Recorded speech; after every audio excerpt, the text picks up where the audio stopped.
السلام علیکم. د افضل کلیک یوټیوب چینل درنو مینوالو په همدې هیله چې روغ او جوړ به وئ. یو ځل بیا درته ښه راغلاست وایم د ترکیې هیواد د سکالرشیپونو د انلاین فورم د ډکولو د لارښود دریمې ویډیو ته مخکې موږ تاسو لپاره دوه ویډیوګانې اپلوډ کړي دي.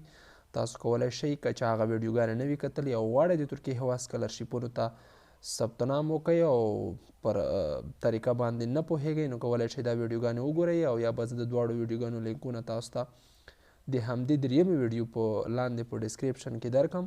کولی شئ تاسو د همغه ځایه دغه ویډیوګانو ته ورشئ او ویې ګورئ.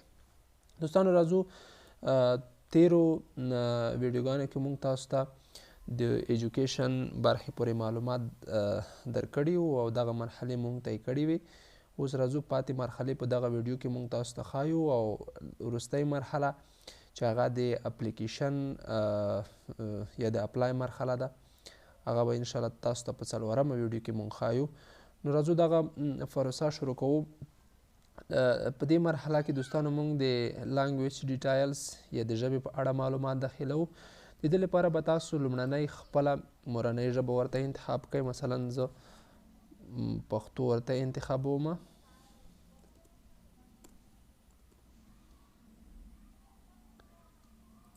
پښتو او د دې ترڅنګ دوستانو دا به زه سیو کوم او د هغې نه وروسته راځو که تاسو په نورو کومو ژبو باندې پوهیږئ کولی شئ د هغې ځای نه تاسو هغه اضافه کړئ. دلته راځو مثلا زه انګلیش اضافه کوم او دلته به دوستانو تاسو د همغې لیول انتخاب کړئ. مثلا تاسو په انګلیسي کې څومره مهارت لرئ، ایډوانس، بګینر او انټرمیډیټ. نو مثلا زه انټرمیډیټ دا انتخابوم او دلته I have certificate to prove that I speak this language.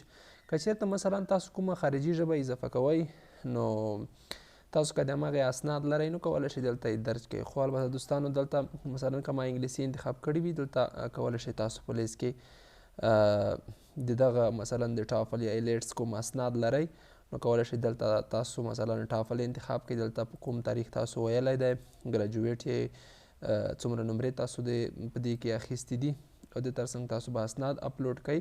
د هغې نه وروسته به داسې سیو کړئ. نو دوستانو او که چېرته یې نه لرئ د نه چک مارک لرې کړئ نو بیا به ستاسو معلومات دلته درج شي او دا ژبه به اضافه شي. نو بالاخره دوستانو په سیو باندې کلیک وکړئ. همغه ژبه اضافه کیږي او دلته مثلا انګلیش ما اضافه کړه او که چېرته بیرته مثلا تاسو غواړئ ایډیټ پکې وکړئ ریما او هر څه مثلا د دغې ځای نه ممکن دی او تاسو یې کولی شئ. او که چېرې غواړئ نورې ژبې اضافه کړئ دې ځای نه تاسو کولی شئ په اډ باندې کلیک وکړئ. مربوطه نورې ژبې تاسو ته راځي پکې انتخاب کړئ. مثلا دري هره ژبه چې تاسو غواړئ انتخاب یې کړئ نو هغې باندې تاسو کلیک وکړئ هغه اضافه کولی شئ. نو بالاخره دلته دوستانو یوه مرحله د ترکیش لانګویج په اړه تاسو نه د سکیلز په اړه تاسو نه پوښتنه کوي یعنې تاسو په ترکي ژبه باندې پوهیږئ او که نه که پوهیږئ دلته مثلا کولی شئ نور اضافي معلومات تاسو داخل کړئ. یس او سرټیفیکیټ درنه غواړي. چون موږ نه پوهیږو نو دلته نو باندې کلیک کوو نو داسې وکړو. نو بالاخره زموږ د ژبې کومه پروسه چې هغه هم پای ته رسیږي. راځو بلې مرحلې ته چې هغه ورک ایکسپیرینس دی. دلته راځو په دې باندې کلیک کوو. یعنې تاسو که چېرته کوم کاري تجربه لرئ او اسناد لرئ نو کولی شئ تاسو هغه دلته داخل کړئ. دلته مثلا په کوم هیواد کې تاسو دغه کاري کار ترسره کړی دی دلته پکې کمپني نیم ولیکئ. دلته مثلا پوزیشن یې ولیکئ کوم پوزیشن تاسو کار کړی دی. دلته تاسو لکه څه ډول پوزیشن دی دوهم ځل لپاره دلته دوی دا په لیست کې درکړي دي یعنې ستاسو دا پوزیشن په کوم بخش پورې اړه لري او دلته بیا خاص کار ځانګړی دی. راځو دلته دوستانو امپلایمنټ اوس هم کار کوي او که مثلا اوس کار نه کوي که کوي نو دلته به صرف هغه د سټارټ ډیټ ولیکئ ځکه به اینډ ډیټ ته ضرورت نشته. نو بل دوستانو دلته ستاسو د کار کوم ریسپانسیبیلیټي چې په دغې دنده کې تاسو لرئ د هغې په اړه تاسو معلومات ولیکئ. یعنې تاسو دلته کوم کار اجرا کوئ د هغې په اړه تاسو معلومات دلته لیکلی شئ. همدا ډول دوستانو دلته به تاسو مربوطه اسناد اپلوډ کوئ، یعنې د هماغې ادارې نه چې تاسو پکې کار کوئ د هغې مربوطه اسناد به دلته دلته دوستانو تاسو نه یو سوال کوي، مثلا که تاسو چېرته ترکي سکالرشیپ وګټئ دې دندې سره به تاسو څه کوئ؟ نو دوستانو تاسو کولی شئ یو انتخاب پکې وکئ چې زه به یا مثلا یا دنده پرېږدم یا بیرته دغې دندې ته راوګرځم یا د دغې دندې اجرا کولو صلاحیت لرمه. نو تاسو کولی شئ دا پکې انتخاب کړئ. د هغې نه وروسته راځو موږ په سیو باندې کلیک کوو، بالاخره دغه مرحله هم پای ته رسیږي. او که چېرته تاسو کاري تجربه نه لرئ دا دومره مهمه مرحله نه ده. مخکې مو تاسو ته ویلي وو چې کوم چې زیړ نشان لري دلته دا دومره مهمې نه دي، خو د سور نشان چې دي دا ډېر مهم دي ځکه تاسو بیا اپلای نشئ کولی. د هغې نه وروسته دوستانو دلته به تاسو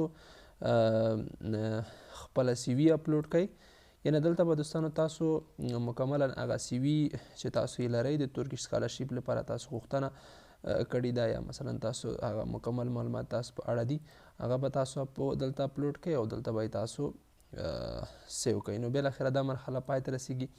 راځو اکاډمیک کوالیفیکیشن دغې مرحلې دوستانو دا مرحله که څه هم دومره مهمه نه ده، مخکې مو تاسو ته وویل. او که چېرې تاسو په نړیوالو پوهنتونونو کې ځینې نړیوال امتحانونه لکه مثلا GRE جي میټ او سیټ دا امتحانونه مو ورکړي وي او تاسو مثلا اسناد په واک کې لرئ، کولی شئ دې ځای نه په اډ باندې کلیک وکړئ او بالاخره دلته تاسو مربوطه مثلا اگزام نیم څه ډول دی، مثلا GRE دا به تاسو انتخاب کړئ. کولی شئ دلته تاسو د هغې ډیټ ولیکئ، مثلا په کوم تاریخ تاسو ورکړی او دلته به یې ګریډ ولیکئ څومره نمرې تاسې اخیستي، دلته به یې ډیسیمل ولیکئ، اعشاریه نه ولیکئ، مثلا تاسو په کوم هیواد کې ورکړی دی او دلته به تاسو اسناد اپلوډ کړئ. نو بالاخره به دا تاسو سیو کړئ. خو اکثریت د افغانستان نه چې څوک ثبت نام کوي معمولا دغه امتحانونه دوی نه دي ورکړي، نو تاسو دغه مرحلې نه تیر شئ، دې ته ضرورت نشته. ما صرف تاسو لپاره د لارښود په ډول یې اجرا کړه. راځو سوشل اکټیویټیز ته په دې باندې کلیک کوو. دلته دوستانو که چېرته مثلا تاسو په دې خپل کار کې کومه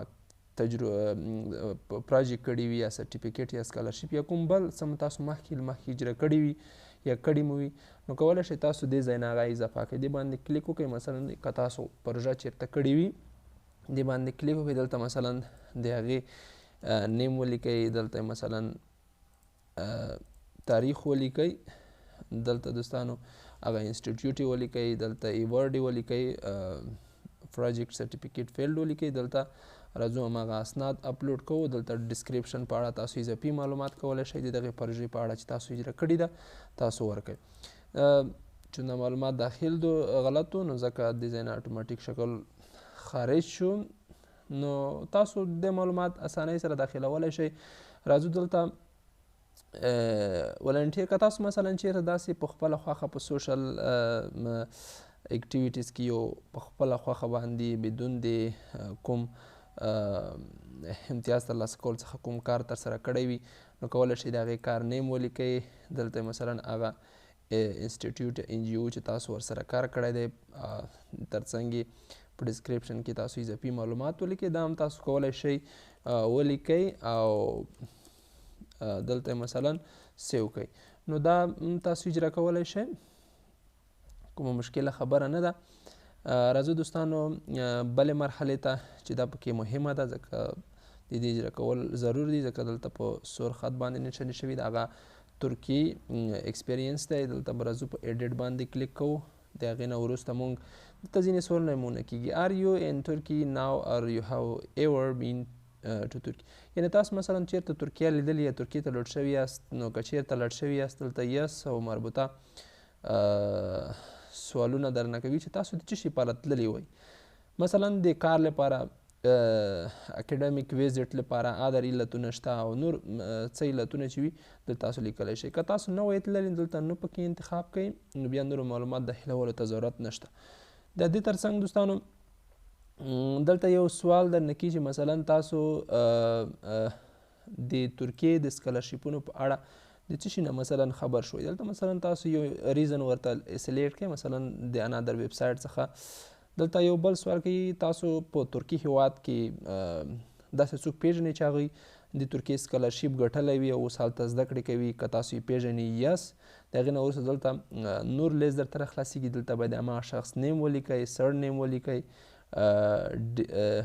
ډیګري اف کینګشیپ او ترڅنګ یې پرپوز یور سټین ترکي علت یې ولیکئ ولې هلته پاتې کېږي. نو دا که تاسو ریلیټیو یا خپلوان هلته څوک وي نو کولی شئ د هغې په اړه دلته معلومات داخل کړئ، یا ترکي سکالرشیپونه یې ګټلي وي یا پوهنتون کې زده کړې کوي یا تاسو کوم خپلوان وي نو دا کولی شئ تاسو داخل کړئ. نو دوستان دا چې دی دا اصلا هغه څوک ښایي چې ترکي سکالرشیپ یې مخکې ګټلی وي او یعنې دغه پروسه په اساس دوی هغه ترکي سکالرشیپ ګټلی وي او دغه کوم چې دی دا بیا صرف خپلوان دی. ډو یو هاو اني ریلیټیوز لیوینګ ان ترکیه؟ هغه څوک که چیرې مثلا څوک خپلوان په ترکیه کې لرئ چې اوس ژوند کوي یا ملګری مو وي نو کولی شئ دلته یس ورته انتخاب کړئ او مربوطه نور اپشن درته راخلاصېږي چې هغه تاسو ډکولی شئ او که نه یې پېژنئ نو انتخاب کړئ. د هغې نه وروسته دوستانو راځو موږ په یس باندې کلیک کوو یا په سیو باندې کلیک کوو نو بالاخره دا مرحله هم پای ته رسیږي. بالاخره دوستانو زموږ دا د معلوماتو درج کول په مکمل ډول دغه مرحلې پای ته رسیږي. بله مرحله چې هغه زموږ د اپلای مرحله ده چې دغه مرحله زموږ لپاره اوس خلاصیږي، یعنی مونږ کولی شو اوس مخکې دغه ان الیجیبل وه او زموږ لپاره دغه الیجیبل نه وه نو اوس کولی شو مونږ د ترکي سکالرشیپونو لپاره اپلای وکړو کله چې مونږ د معلوماتو درج کول په مکمل ډول خلاص شي. نو دوستانو دا به انشاءالله په راتلونکي ویډیو کې تاسو ته په تفصیل سره وڅېړل شي. تر هغې پورې تاسو دغه مرحلې مخکې اوسئ، زموږ راتلونکي ویډیو ته منتظر اوسئ او د لپاره زموږ یوټیوب چینل هم در سره سبسکرایب کړئ تر څو راتلونکي ویډیو د تاسو څخه پاتې نشي.